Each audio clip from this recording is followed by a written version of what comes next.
বিশ্বনবী মুহাম্মদুর রাসূলুল্লাহ গর্জন দিয়ে বলেছিলেন, বিপ্লবের মতো বলেছিলেন, হে সাহাবায়ে কেরাম, হে কুরাইশ বংশের মানুষেরা, আজকে আমার বংশের কুরাইশ বংশের মহিলা হওয়ার কারণে তোমরা চাইতেছো সামান্য শিথিল করা হোক এই বিচারটা।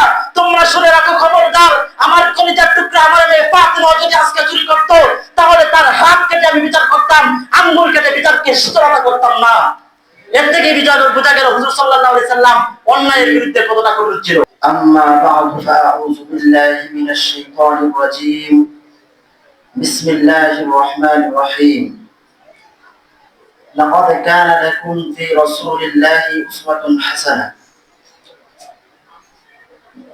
আঞ্জুমানে তালাবায়ে আরাবিয়ার ছাত্র সংসদ কর্তৃক আয়োজিত আজকের এই মাহফিলের সম্মানিত সভাপতি সাহেব ও বিচারক মন্ডলীগণ, আমার সামনে বসে আছেন বাংলার আনাচে কানাচ থেকে আগত 10 মায়ের 10 সন্তান ইলম পিপাসিত ভাইয়েরা।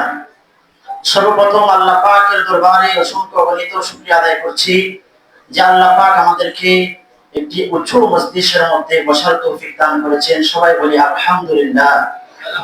আপনাদের সামনে বিশ্ব মানবতার মুক্তির দূত মুহাম্মদুর রাসূলুল্লাহ সাল্লাল্লাহু আলাইহি সাল্লামের সিরাত নিয়ে সংক্ষিপ্ত কিছু কথা বলবো।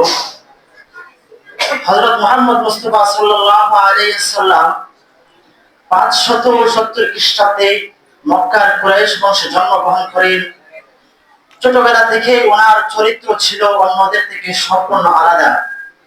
ওনার চরিত্র ছিল সততা, ধৈর্য, দয়া ও ন্যায়পরায়ণতা, সহনশীলতা ও সহানুভূতি। ওনার চরিত্র ছিল এই গুণগুলাই বিদ্যমান, যার কারণে মক্কার বড় বড় কাফেররা পর্যন্ত ওনাকে আল আমিন বলে ডাকত। যখন উনি প্রাপ্তবয়স্ক হলেন, 40 বছর বয়সে আল্লাহ পাক রব্বুল আলামিন ওনাকে নবুয়ত দান করলেন। মানুষদেরকে সত্যের পথে রাখার জন্য, ন্যায়ের পথে রাখার জন্য, ন্যায় নীতি এই পৃথিবীর ময়দানে চালু করার জন্য, পথভ্রষ্ট মানুষগুলোকে দ্বীনের পথে রাখার জন্য আল্লাহ পাক রব্বুল আলামিন হযরত মুহাম্মদুর রাসূলুল্লাহ সাল্লাল্লাহু আলাইহি সাল্লামকে নবী হিসেবে নির্বাচন করলেন।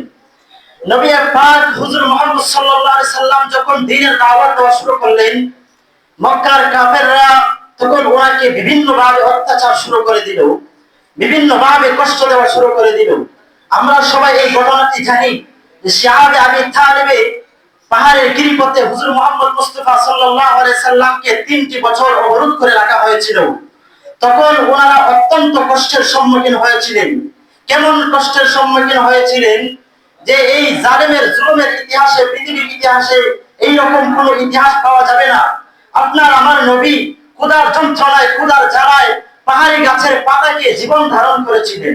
এরপরেও উনি কাফিরদের সামনে মাথা নত করেন নাই। আপনার আমার নবীর চরিত্র ছিল কুসুমের মতো কোমল, আবার তিনি ছিলেন অন্যায়ের বিরুদ্ধে বজ্রের মতো কঠোর।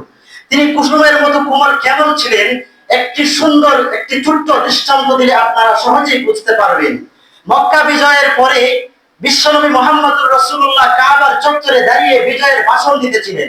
এমন সময় উনি লক্ষ্য করে দেখলেন যে কাফেরদের মুহাম্মদুর রাসূলুল্লাহ সাহাবায়ে কেরামদের জামাতের মধ্যে এক কোণে বসে জয়নেকে এক কাফের ব্যক্তি ভয়ে কাঁপতেছে।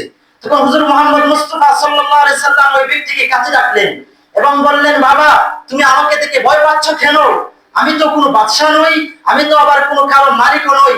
আমি এমন এক মায়ের সন্তান যে কিনা তোমাদের মতোই শুকনো রুটি আর শাক সবজিকে জীবন ধারণ করত। কাজে আমাকে ভয় পাওয়ার কোনো কারণ নাই। এ থেকে আমরা বুঝতে পারলাম হুজুর মুহাম্মদ সাল্লাল্লাহু আলাইহি ওয়াসাল্লাম মহান চরিত্রের অধিকারী ছিলেন। আরেকটি ছোট্ট দৃষ্টান্ত দিলে আপনারা সহজেই বুঝতে পারবেন হুজুর মুহাম্মদ মুস্তাফা সাল্লাল্লাহু আলাইহি ওয়াসাল্লাম উনার হৃদয় কতটা উদারতা ছিল। হুজুর মুহাম্মদ মুস্তাফা সাল্লাল্লাহু আলাইহি সাল্লামের একটি ঘটনা আমরা সবাই জানি যে এক বুড়িমা নাকি ওনার চলার রাস্তায় কাঁটা পুঁতে রাখতো। এরপর হুজুর সাল্লাল্লাহু আলাইহি সাল্লাম কোনো কষ্ট না পেয়ে এই কাঁটাগুলোকে সরিয়ে সরিয়ে পথ চলতেন।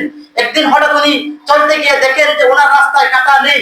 তখন উনি বুঝতে পারলেন হয়তো এই বুড়িমা অসুস্থতায় ভুগতেছে অথবা কোনো সমস্যা হয়েছে।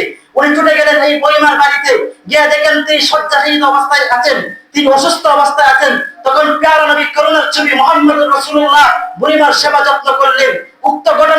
ইহুদি খ্রিস্টান হিন্দু সকল ধর্ম নির্বিশেষে সকল মানুষই আজও পর্যন্ত শ্রদ্ধার সাথে স্মরণ করে। এটাই হলো আমাদের মুহাম্মদ রাসূলুল্লাহর চরিত্র। আমি দুইটি দিক বলেছি।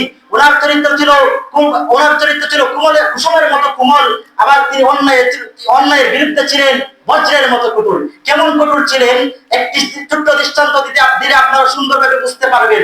দৃষ্টান্তটি হলো, মক্কার কুরাইশ বংশের এক মহিলা চুরি করেছিল, আর চুরি করে ধরা পড়ার পরে বিশ্বনবী মুহাম্মদ রাসূলুল্লাহ সাল্লাল্লাহু আলাইহি সাল্লাম ছিলেন তখনকার প্রেসিডেন্ট। তখন মুহাম্মদ রাসূলুল্লাহ সাল্লাল্লাহু আলাইহি সাল্লাম বিচার করলেন কোরআনের আইন অনুযায়ী, as-সারিকু was-সারিকাতু ফাকাতউ আইদিয়াহুমা, যে চুরির একমাত্র শাস্তি হলো হাত কেটে দেওয়া। তখন কুরাইশ বংশের লোকেরা কিছু সাহাবায়ে কেরাম বলেছিল, ইয়া রাসূলুল্লাহ, আপনার কাছে ছোট্ট একটি রিকোয়েস্ট, আপনি কুরাইশ বংশের মহিলা হওয়ার কারণে যেহেতু আপনি ওই বংশে জন্মগ্রহণ করেছেন, তার হাত না কেটে একটি আঙ্গুল কেটে একটু শিথিল করে যদি বিচারটা করা হয়